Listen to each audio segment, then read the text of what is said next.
मसीह यीशु के नाम में आप सबको सलाम। खुदावंद भला है, उसकी शफकत अब्दी है, उसकी वफादारी पुश्त दर पुश्त रहती है। हम खुदावंद के शुक्रगुजार हैं कि एक दफ़ा फिर हम खुदावंद की हजूरी में मौजूद हैं और खुदावंद का कलाम सीखने को है। Praise the Lord. आप सब तैयार हैं खुदा का कलाम सुनने के लिए? मेरे साथ निकालिए अय्यूब 35 बाब, जोब चैप्टर नंबर 35 वर्स नंबर 7, 7वीं आयत खुदावंद के कलाम में से तिलावत करेंगे। ये किताब बाइबल मुकद्दस की सबसे कदीम और पुरानी किताब है। सबसे पहले इस किताब को लिखा गया था, गो ये सेंटर में है, दरमियान में है अपनी सिन्फ के हिसाब से, क्योंकि ये एक ऐसी किताब है कि ये सबसे पहले लिखी गई थी। पैदाइश अल्फाबेटिकली पहले है, लेकिन पैदाइश पहले लिखी नहीं गई थी, पहले अय्यूब की किताब थी। लेकिन इसके अंदर जो कुछ है वो आज के दौर में हमें नजर आता है कि ये पूरा हो रहा है। इससे साबित होता है कि खुदा का कलाम है। 7वीं आयत 35वें बाब की कलाम में लिखा है, अगर तू सादिक है तो उसको क्या दे देता है, या उसे तेरे हाथ से क्या मिल जाता है। अगर तू सादिक है तो उसको क्या दे देता है, किसको? खुदा को। या उसे तेरे हाथ से क्या मिल जाता है। यह एक बड़ा वैलिड क्वेश्चन है जो आज पूछा जाना चाहिए हर एक शख्स को। कुछ लोगों का यह मानना है कि वो बड़े नेक हैं। कुछ लोग हमेशा आपको कहते नजर आएंगे, औरतें आपको यह कहती नजर आएंगी जब भी वो आपके साथ बैठेंगी शादियों पे, ब्याहों पे, फौरी तौर पे वो अपना पटारा खोलती हैं और वो बताना शुरू कर देती हैं जल्दी जल्दी से, फलानी ने किया, फलानी ने किया, मैं बड़ी चंगी हाँ, मेरी सस ने इंज करता, मेरी नूह ने इंज कर। ऐसे होता है कि नहीं होता? जल्दी जल्दी कि मैं दस दिया ताकि ऐदे सामने मैं क्लियर हो जा कि मैं कुछ नहीं करती, मैं बहुत अच्छी हूं, मैं बड़ी नेक हूं। गलती जो है वो सारी दूसरे एंड पे, सास ये बताती है, बहू ये बताती है, और हम दूसरों के बारे में फौरी तौर पे अपने आप को क्लियर करने की कोशिश करते हैं। हम साबित क्या करना चाहते हैं? ये कि हम बिल्कुल ठीक, हमारे अंदर कोई गलती नहीं है, हमारा कोई कसूर नहीं है। बिजनेस में अगर फ्लॉप हो जाए तो बंदा फौरन ही बताता है कि सर जी मैंने तो पहले ही बता दिया था कि आप ये ना करें, लेकिन इन्होंने मेरी बात नहीं मानी। मतलब अगर ये मेरी बात मान लेते तो इन्हें नुकसान ना होता। भाजी मैं पहले ही क्या सी दे गया दे कोल ना पकवाना, ऐसा ही नहीं पकांदा, चोल जोड़ देंदा, अब वेखो हुण खराब कर ले ना। अगर तू सादिक है, पहली चीज तो यह है कि क्या कोई शख्स ये क्लेम कर सकता है कि वो खुदा की नजर में बिल्कुल कामिल है? समझ सकते हैं आप? ये कोई बंदा ये क्लेम नहीं कर सकता। इवन के ये वो शख्स है जिसके ताल्लुक से कलाम में ये लिखा है अय्यूब की किताब के पहले चैप्टर में कि ये कामिल आदमी है। इसको पढ़ते हैं, पहले चैप्टर में चलें जरा, इसके बारे में स्टेटमेंट क्या है।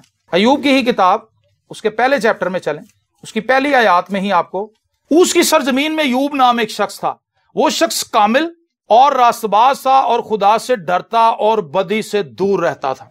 4 क्वालिटीज इसकी बताई गई, कामिल भी है, रास्तबाज भी है, खुदा से डरता भी है, बदी से दूर भी रहता है। ये सारी क्वालिटीज इसके अंदर हैं, लेकिन फिर भी ये खुदा के हजूर में उस तरह से कामिल नहीं जिस तरह से खुदा खुद कामिल है। इंसान का और खुदा का कोई कंपैरिजन नहीं है। हम कभी भी ये नहीं कह सकते कि मैं बहुत अच्छा था, खुदा ने मेरे साथ इंसाफ नहीं, फलाना बहुत बुरा है इसलिए उसके साथ ऐसे होना चाहिए था। हमारे पास ये अथॉरिटी नहीं है, हमारे पास जजमेंट का इख्तियार नहीं है कि हम दूसरों की जजमेंट करें और हम अपने बारे में ये सोचें कि जी मैं तो ये डिजर्व ही नहीं करता था जो मेरे साथ हो रहा है। मैं तो ऐसा अच्छा आदमी हूं कि मेरे साथ तो बिजनेस में भी अच्छाई होनी चाहिए थी, रिश्तों में भी अच्छाई होनी चाहिए थी, मेरे हमसाये भी अच्छे होने चाहिए थे, क्योंकि मेरे अंदर तो बुराई है ही कोई नहीं। अगर तू सादिक है तो उसको क्या दे देता है।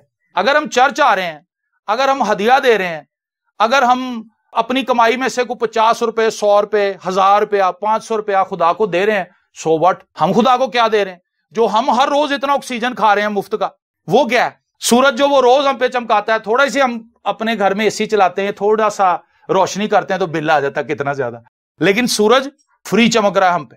मौसम, सर्दियां आ रही हैं अपने आप आ रही हैं, गर्मी अपने आप आ रही है, खिजां अपने आप आ रही है, और बरसात का मौसम अपने आप आ रहा है, दरिया बह रहे हैं, पहाड़ हैं, झरने हैं, दरख्त हैं, सब्जियां हैं, फल हैं।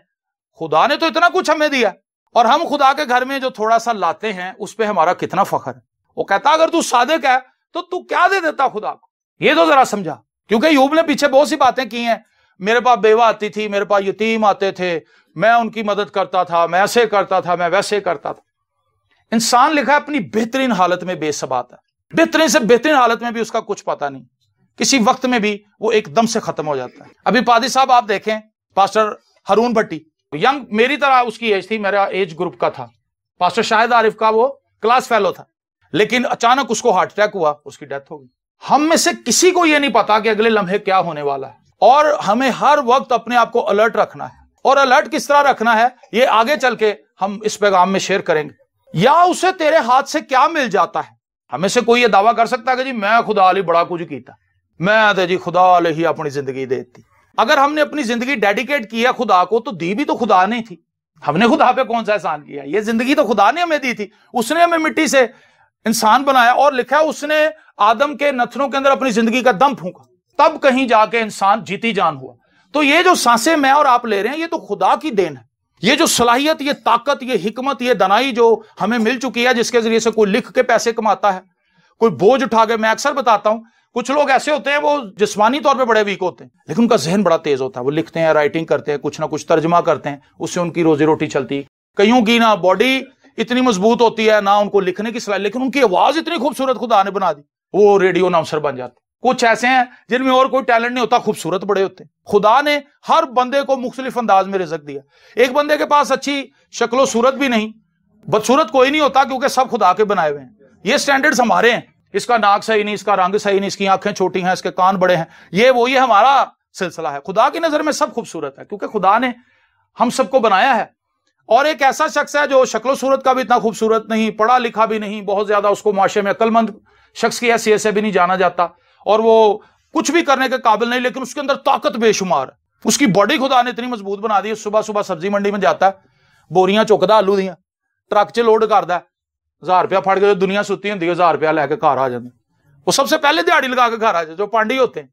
इसका मतलब है कि ये जो कुछ भी हम कमा रहे हैं, जो कुछ भी हम खा रहे हैं, जो कुछ भी हमारी जिंदगी में हो रहा है, ये तो ऑलरेडी खुदा में प्रोवाइड कर चुका है। अगर आप बागे अदन में जाएं तो बागे अदन में आपको नजर आएगा खुदा ने पहले वहां पर दरिया रखे, बागे अदन में पहले वहां पे फल लगाए, पहले वहां पे बेहतरीन एनवायरनमेंट बनाया, उसके बाद खुदा ने आदम को बनाया। आदम को पहले नहीं बनाया कि आदम ने खुद कांडी फेरी खुदा न रल, ऐसे कहीं नहीं लिखा हुआ।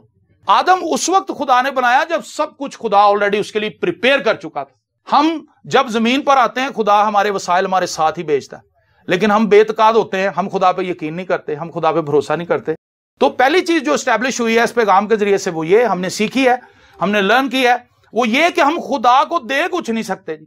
खुदा एक चीज हमसे चाहता है, जो अगली एक आयत हम पढ़ेंगे उसमें से हम उसको सीखेंगे कि खुदा हमसे तवक्को क्या करता है। अगर हम खुदा के घर में पैसा लेके आते हैं और हम खुद खुदा के घर में नहीं आते, कुछ लोगों को इस पर भी बड़ा फख्र है कि मैं भावें चर्च नहीं जानती, लेकिन मेरा हदिया बराबर जा रहे हैं। खुदा को आपके पैसे नहीं चाहिए, सोना चांदी तो उसी का, ये पैसा सारा उसी का।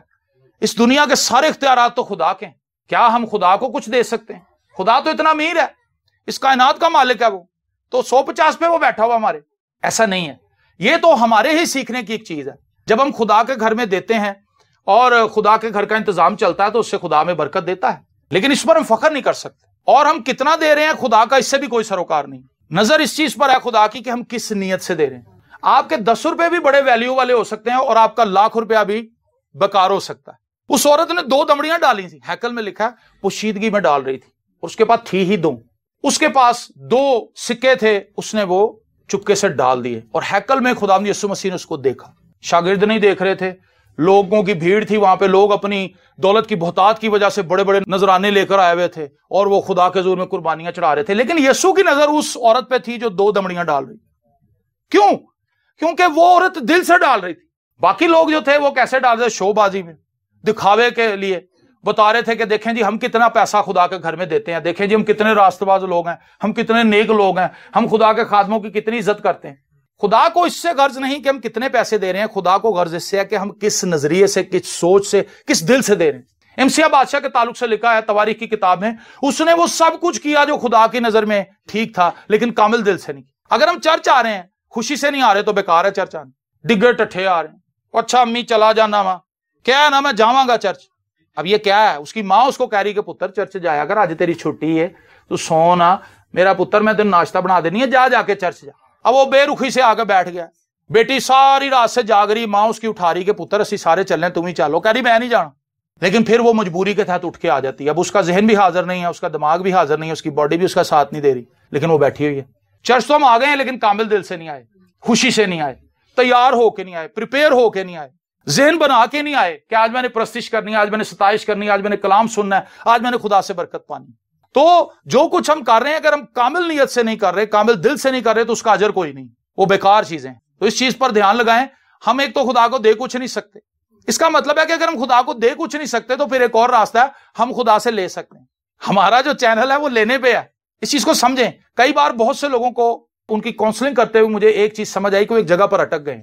किस जगह पर अटक गए? वो कहते हैं कि जी अगर मैं खुदा के लिए कुछ करूंगा ना तो फिर खुदा मुझे बरकत देगा। उठ के मैं यहां पे, जबकि खुदा उनसे ये कह रहा है कि जो कुछ मैंने स्लीप पर अपने बेटे के वसीले से किया उसको कबूल कर लो। डेड लॉक जिसे कहते हैं, बातचीत रुक जाती। बंदे के जहन में ये सोच है कि भाई मैं अगर देग लेके जाऊंगा खुदा के घर में, लोग खाएंगे और पादी साहब मेरे लिए दुआ करेंगे, मुझे बरकत मिल जाएगी। खुदा को एक्सेप्टेबल नहीं है। खुदा ये कह रहा है भी मैं अपने बेटे का खून देता है तेरे लिए, उसको क्यों नहीं कबूल करता? तौबा क्यों नहीं करता? अपने गुनाहों को क्यों नहीं छोड़ता? मसीह के वसीले से मुफ्त रास्तबाज क्यों नहीं ठहरता? बरकत तो सारी मसीह में है, देग में थोड़ा। देग आप जस्ट फॉर एंजॉयमेंट अगर दे देते हैं तो उसका फायदा कोई नहीं था। मैंने ज्यादातर देग पे लड़ाई ही देखी, ना खुश देखा लोगों को। वेख्या अपने रिश्तेदार ने वेख्या भर के छापर देन डई सी है, बोटियां भी पान डई सी, ते मेरे च अड्डा वड्डा अदरक पाया सु।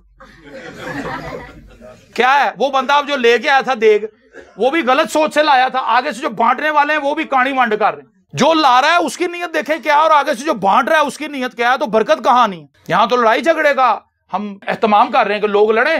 तो हम खुदा को कुछ नहीं दे सकते, हम खुदा से ले सकते हैं, और हम खुदा से लेने के लिए तैयार नहीं। हम अगर खुदा से कुछ लेना भी चाहते हैं तो अपनी शराइत पे, हम अपनी शराइत पे खुदा के साथ डिबेट कर रहे हैं। अगर आप ज़बूर 116 उसकी 12वीं आयत पढ़ें, और उसके आगे ऑनवर्ड एक दो आयतें और पढ़ूंगा आपके सामने। ज़बूर 116 उसकी 12वीं आयत में लिखा है, खुदावंद की सब नेमतें जो मुझे मिली, खुदावंद की सब नेमतें जो मुझे मिली, मैं उनके एवज में उससे क्या दूं? वो अपने आप से सवाल कर, खुदा की जो सब नेमतें मुझे मिली हैं उसके एवज में मैं खुदा को क्या दूं? अब वो खोज कर रहा है कि कोई ऐसी चीज जिसको मैं खुदा के करम, मेहरबानी, फजल के एवज खुदा को दूं कि खुदावंद तूने तो मेरे लिए ये कुछ किया है। इत्थे तो होंदा ना आपको 5000 पा जे तो असीं 6 पा देने, ए लाऊ ते ए चढ़ाऊ। अब ये सिलसिला खत्म हो गया वैसे, लेकिन बहुत सी जगह पे अभी भी एग्जिस्ट करता है, न्यूंदरा सिस्टम है। हम शादियों पे जाते हैं, वो एक अनाउंसमेंट करता बंदा, हाँ जी जिन्होंने न्यूंदरा पाना है वो पीछे चाचे हरी बैठे रजिस्टर लैके, उत्थे जाओ तो जाके अपना न्यूंदरा क्लियर करो। वो कहते हैं भाई हमने तुम्हें 5000 दिया था, इसमें 2 ऑप्शन है, या तो लाऊ कर दे, मतलब 5 का 5 कर दे कि जी 5 तुसी दिता सी या 5 साडे लो, या चढ़ाऊ करे। चढ़ाऊ वो कहता है जिसको पता होता है कि हमारी आगे बेटियां हैं, हमारे बेटे से शादियां करनी है, चढ़ा दइए ताकि फिर वध के वापस आ जाए। ये बिजनेस है। और आज लोग इसकी भी पासदारी नहीं करते। वो कोई किसी ने 10 दिया होता 2 दे के चले जाते हैं, फिर वो लड़ते हैं। वो कहता असी 10 दिता सी, अगले दिन घर चले जाते हैं। एक बंदे ने मुझे बताया, कहता सर जी वो घर आ गए। अगर आपने दिया है तो इस सोच से ना लेके किसी से हमने वापस भी लेना। आपने खुदा के दिए में से दिया था, उस वक्त उस बंदे की हेल्प की थी, आपकी इतनी उस वक्त पसली थी, इतनी कैपेसिटी थी कि आप उसकी हेल्प कर दें।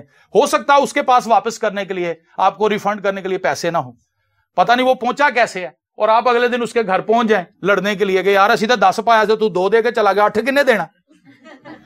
मैनू 10 डेट के इस डेट से मैं दोबारा आऊं। अब वो खोज लगा रहा है कि खुदावंद की सब नेमतें जो मुझे मिली, मैं उनके इवज में उससे क्या दूं? एक सवाल है। खुदा से पाए हमने इतना कुछ है, हम खुदा को क्या दे पाएंगे?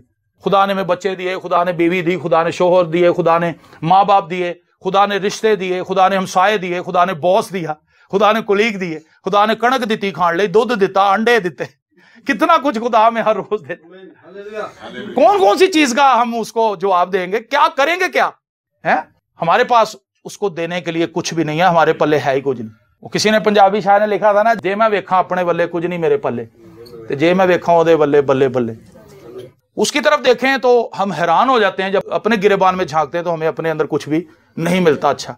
लेकिन अगर हम खुदा को देखे बगैर अपने आप को देखें ना, फिर हमें अपना आप सबसे अच्छा लगता है। फिर असी कहने मैं सब नालों सही लग रही सा उत्थे, हालांकि मैं एडे महंगे कपड़े भी नहीं सन पाए, फिर भी मैं जच रही सा, बाकी मेरे अगे सब माठियां लग रही सन। लेकिन जब आप खुदावंद में आप खुदा को देख रहे हैं, आप कहेंगे नहीं ये सब कितने अच्छे लग रहे हैं, खुदा का शुक्र हो, मेरी सारियां भैनों को खुदा बरकत दे, मेरे भरावां नूं भी खुदा बरकत दे। लेकिन जब खुदा नहीं होता हमारी लाइफ में, फिर साड़ा ही साड़ा होता। मैं उनके वज में उससे क्या दूं? 13वीं आयत में देखें, वो इसका जवाब खुद ही देता, मैं नजात का प्याला उठाकर खुदावंद से दुआ करूंगा। वो नजात जो मसीह के वसीले से मुझे मुफ्त मिली है, मैं उसका प्याला उठाकर खुदा के जोर शुक्रगुजारी करूंगा और दुआ करूंगा। ये काम हम सिर्फ कर सकते हैं, हम खुदा का शुक्र अदा कर सकते हैं। हम खुदा से कह सकते हैं कि खुदावंद जो कुछ तूने मुझे दिया है मैं उसके लिए बहुत थैंकफुल हूं, तेरी तारीफ हो खुदावंद। मैं इस काबिल नहीं था, लेकिन जो कुछ तूने मुझे दिया है वो मेरी औकात से बढ़ के है, मेरी सोच से बढ़ के। मैं तो ऐसा सोच भी नहीं सकता। पैदाइश की किताब में एक बड़ा खूबसूरत वाकया मुंदर्ज है।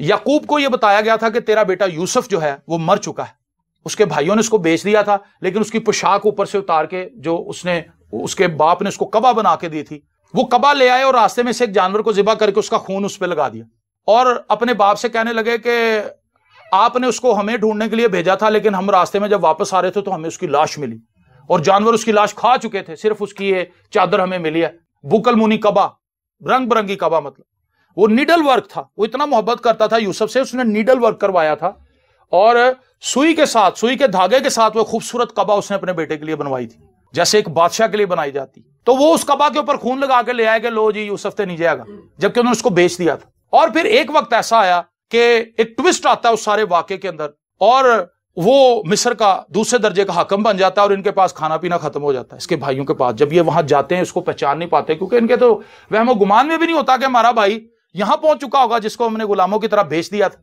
और फिर एक वक्त ऐसा आता है कि यूसुफ अपने आप को उनके सामने जाहिर करता है, रिवील करता है, अपनी हकीकत जाहिर करता है उन पर कि मैं तुम्हारा भाई यूसुफ। और वो रोने लगते हैं, वो माफी मांगते हैं, डर जाते हैं, घबरा जाते हैं कि ये तो अब हमें गिरफ्तार करवा देगा, तो जेल में डाल देगा। लेकिन वो उससे पूछता है कि क्या बाप मेरा जिंदा है, सब कुछ ठीक है? वो कहते हैं हाँ। और फिर वो अपने बाप को बुलवाता है, बड़े लाओ लश्कर के साथ, बड़े प्रोटोकॉल के साथ याकूब वहां पर बुलाया जाता है। और याकूब की एक स्टेटमेंट बड़ी कमाल है वहां पर। उसने कहा कि जब वो उससे मिलता है यूसुफ से और वो रोते हैं, आप समझ सकते हैं कि ये कैसी ट्रेजिक मोमेंट है कि एक बाप जिसको बताया जाए कि उसका बेटा मर चुका है और वो उसके गम में निढाल हो जाए, वो अपनी आंखें खराब कर ले और वो अपनी सेहत खराब कर ले, एक वक्त में उसको ये नवीद सुनाई जाए, खुशी की उसको खबर सुनाई जाए कि ना सिर्फ आपका बेटा जिंदा है बल्कि वो मिस्र का दूसरे दर्जे का हाकिम है, बादशाह बन गया है ताड़ा पुत्र। और ये वही रोयाएं थी जो उसने अपने बाप को भी बताई थी, अपने भाइयों को भी बताई थी, उन्होंने यकीन नहीं किया था। याकूब को उस दिन यकीन आया, उसको पता चल गया कि उस वक्त मेरे बेटे से खुदा कलाम कर रहा था लेकिन हमने उसकी नहीं सुनी थी। और फिर वो जाता अपने बेटे से मिलने और उसने कहा कि मैंने तो ये कभी यकीन भी ना किया था, मैंने तो कभी सोचा भी नहीं था कि मैं तुझे देखूंगा, लेकिन खुदा कैसा भला है, उसने तेरी औलाद भी मुझे दिखाई। हालेलुया। ना सिर्फ यूसुफ उसे मिला, ना सिर्फ उसने अपने बेटे को देखा बल्कि उसने अपने पोते भी देखे वहां, उसने अपनी बहू भी देखी। Praise the Lord. तो खुदा कितने बड़े बड़े काम करता है, हम खुदा के तमाम बड़े कामों के उससे क्या दे सकते हैं। यीशु मसीह ने सलीब पर हमारे लिए जान दी, इससे बढ़कर कोई और काम हो नहीं सकता। उसे अपने लहू को हमारे लिए बहने दिया, कोड़ों की मार खाई, कांटों का ताज पहना, हाथों और पैरों पर कील ठुकवा ली और उसने मौत के बंध को भी तोड़ा और तीसरे दिन मुर्दों में से जी उठा मेरे लिए और आपके लिए, ताकि हमारी निजात के ऊपर मोहर कर दे और दुनिया ये ना कह सके कि ये वो कब्र है जहां यीशु है।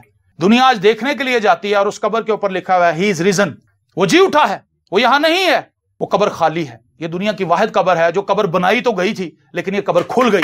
हालेलुया।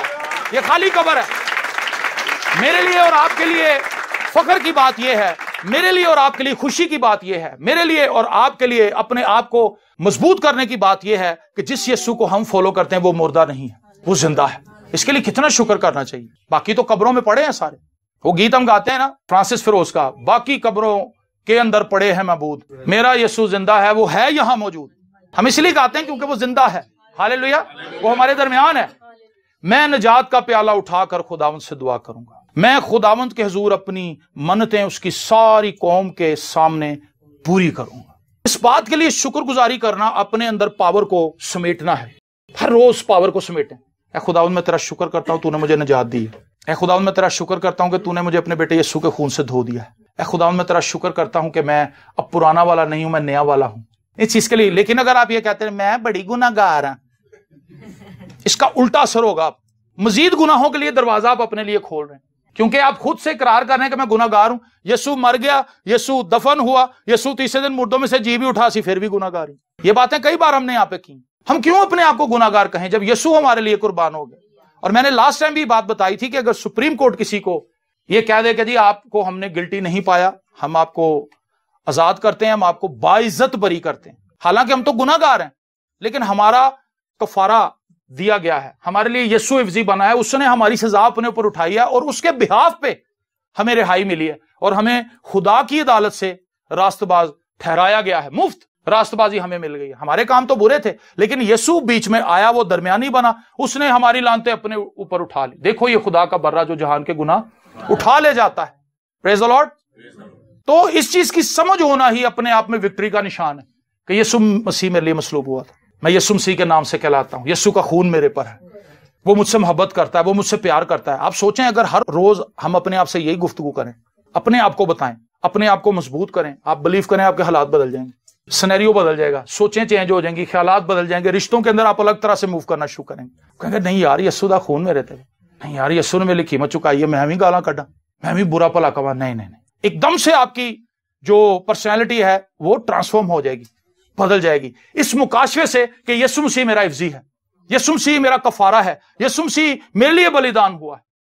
हम इन चीजों से अपने आप को इनकरेज नहीं करते, हम नेगेटिव चीजों से अपने आप को डाउन करते हैं। ताड़ा किन्ना बेला है, कहती साडा ते 18,000 पक्खे ही 2 चलते नहीं, 2 एनर्जी सेवर ते 18,000 बिल भेजता, कहता लै बाजी तेरे ते 2 पक्खे चलते ने, साडा ते पक्खा भी पिछले महीने तो सड़िया पे, असीं ते हत्थ नाल चलने फिर भी साडा 17।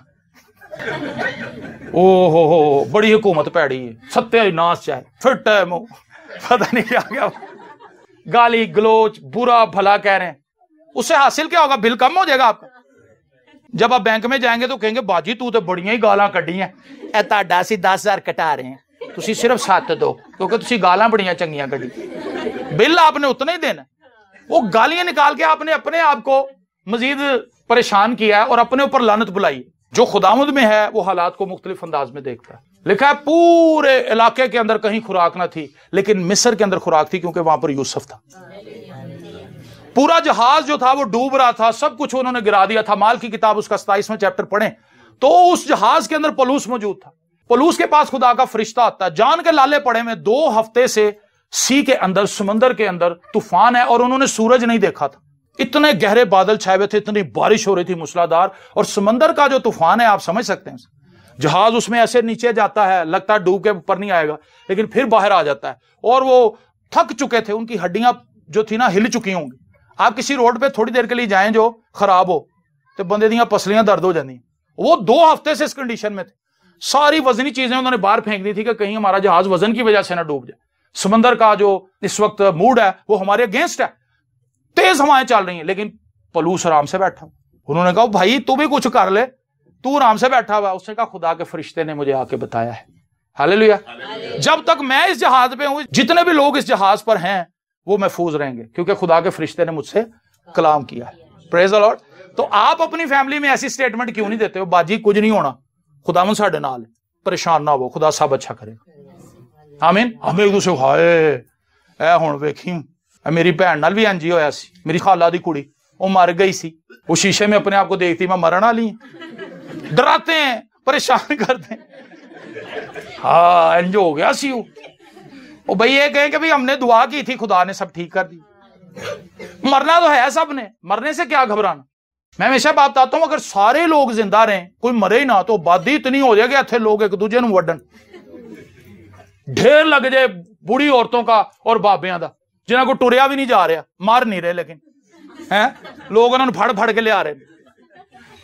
क्या वो लाइफ होगी? खुदा हमारी इज्जत रखता है। एक वक्त ऐसा आता है जब इंसान दूसरों पे पड़ जाता है ना, खुदा ना करे कि ऐसा किसी के साथ हो, जब कोई शख्स बिस्तर पे दूसरों पे पड़ जाता है उसकी इज्जत और नामूस कुछ नहीं रहती। वो बाप जिसने कभी अपनी बेटी के सामने कपड़े भी नहीं चेंज किए होते, वो बिल्कुल हेल्पलेस हो जाता है उसके सामने। खुदा इस चीज को जानता है, खुदा गैरतमंद है, खुदा हमारी इज्जत रखता है।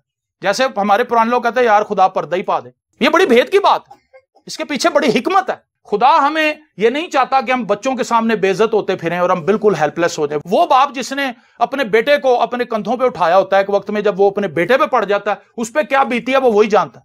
तो खुदा इन सब भेदों को जानता है, खुदा इन बातों को पहचानता है, खुदा इन चीजों को समझता है। खुदा को पता है कि खुदा ने हमें कैसे लेके चलना है। जिंदगी खत्म नहीं होती, अगर हम खुदा के साथ हैं तो कुछ भी नहीं बिगड़ा। खुदा सब हालतों में हमें एग्जॉल्ट करता है, हम जिंदा रहते हैं, हमारा काम खुदावंद की तारीफ करना है। ये तो थोड़ी देर की मुसीबतें और आफतें हैं जिनमें से हमने गुजरना है। आसमान पर तो ऐसा नहीं है। आसमान पर लिखा है कि वो हमारी आंखों के सब आंसू पहुंच देगा। हालेलुया। वहां पर कोई रोना नहीं है, वहां पर कोई चिल्लाना नहीं है, वहां पर कोई बीमारी नहीं है, वहां पर कोई रंज नहीं है, वहां पर कोई तकलीफ नहीं है, वहां पर कोई आंसू नहीं है।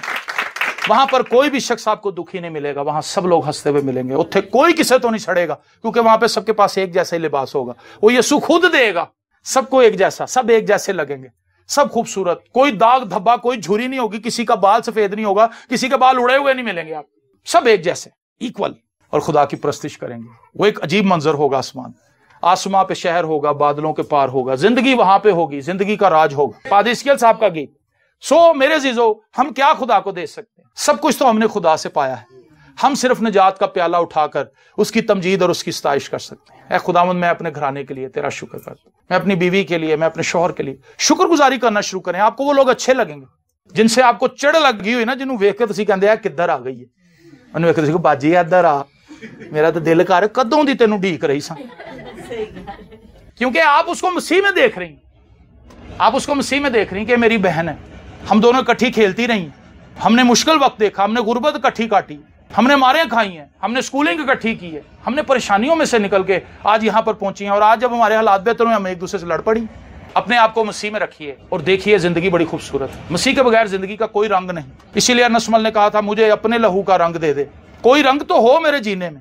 क्या बात है, खूबसूरत बात उसने कही, मुझे अपने लहू का रंग दे, कोई रंग तो हो मेरे जीने में। यीशु का जो लहू है असल रंग वही है जिंदगी, और जिस पर वो है वो जिंदा है, जिस पर यीशु का खून नहीं वो मुर्दा है। तो फैसला मैंने और आपने करना है, हमने मुर्दापन में जिंदगी गुजारनी है या हमने जिंदगी का रंग अपने ऊपर ले लेना है, जो मेरे और आपके यीशु का खून है, यीशु की पावर है, वो यीशु की जिंदगी है जो उसने हमें दी है। हम उसे पहन लें। पौलुस कहता है कि मसीह को पहन लो, ये खूबसूरत बात है। और वो कहता है कि अगर तू सादिक है तो तू खुदा को क्या देता है। इसको दोबारा से पढ़ते हैं इस आयत को, अय्यूब 35 बाब उसकी 7 आयत। अगर तू सादिक है तो उसको क्या देता है, या उसे तेरे हाथ से क्या मिल जाता है। और ज़बूर 116 उसकी 12 आयत में कहता है, खुदावंद की सब नेमतें जो मुझे मिली, मैं उनके वज़ में उससे क्या दूं। मैं निजात का प्याला उठाकर खुदावंद से दुआ करूंगा। हालेलुया।